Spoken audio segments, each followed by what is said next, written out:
देखा होगा भाषा समृद्ध परिवेश आपको देखने को मिलेगा। भाषा समृद्ध परिवेश क्या होता है? बड़े बड़े बोर्ड आपको देखने को मिलेंगे। आजकल पता है कौन से बोर्ड देखने को मिल रहे हैं? अभी आपका इलेक्शन का टाइम चल रहा है तो नेताओं के बोर्ड आपको देखने को मिलेंगे, यूं हाथ खड़े हुए, जुझारू, ईमानदार, कर्तव्यनिष्ठ और पता नहीं दुनिया भर की लाइन उनके नीचे लिखी होगी।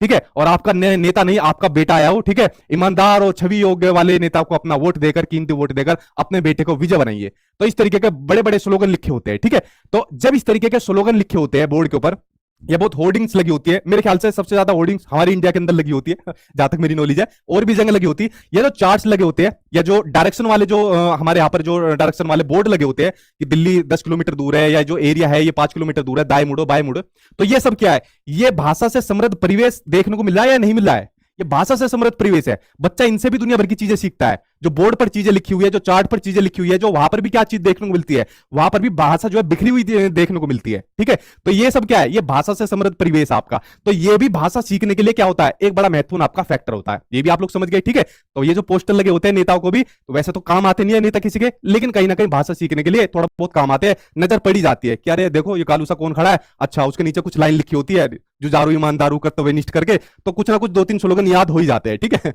चलिए अगला पॉइंट है आपका कि भाषा एक नियमबद्ध व्यवस्था है। देखिए भाषा जो है एक नियम से सीखी जाती है। अगर मैं मातृभाषा को छोड़ दूं तो मातृभाषा तो बच्चा अनौपचारिक रूप से भी सीख लेता है, सॉरी औपचारिक अनौपचारिक दोनों से सीख लेता है। लेकिन अगर मैं दूसरी भाषा को सीखने की बात करूं तो एक नियम से बच्चा सीखता है। अगर मातृभाषा को मैं छोड़ दूं तो भाषा को एक नियम से सीखा जाता है। तो भाषा एक नियमबद्ध व्यवस्था है, और भाषा व्यवस्थाओं की भी व्यवस्था है। ठीक है, भाषा के माध्यम से हम क्या काम करते हैं? कम्युनिकेट करते हैं। अगर भाषा ही नहीं होगी तो हम अपने विचारों को एक्सप्रेस कर पाएंगे। अगर मेरी भाषा ही नहीं होगी तो मैं कैसे पढ़ा पाऊंगा भाई आप लोगों को? तो जितनी भी व्यवस्थाएं है उन सबकी भी व्यवस्था किसको बताया गया है? भाषा को उन सबकी व्यवस्था बताया गया है। ये पॉइंट आपका क्लियर हुआ? आगे देखते और पॉइंट क्या दिए हुए।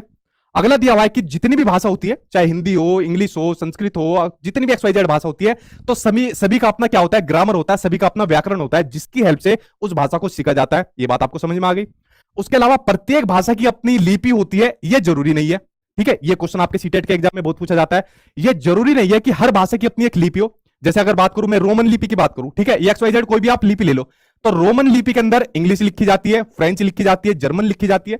तो एक लिपि के अंदर कई सारी भाषाएं लिखी जाती है।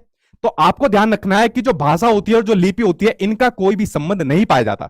ठीक है, तो प्रत्येक भाषा की अपनी लिपि हो, यह जरूरी नहीं है, इनका कोई संबंध आपस में नहीं पाया जाता। यह पॉइंट आपका क्लियर हुआ? लिपि क्या होती है? लिखने का तरीका। ठीक है, भाषा को लिखने का तरीका आपका लिपि होती है। तो दोनों में क्या पाया जाता है? संबंध नहीं पाया जाता। ये जरूरी नहीं है कि अपनी भाषा की प्रत्येक लिपि होगी। ये पॉइंट आपका क्लियर हुआ? लिपि वाला तो बहुत पूछता है एग्जामिनर आपके एग्जाम में। ठीक है, अभी क्वेश्चन आएंगे तो आपका डाउट ये क्लियर हो।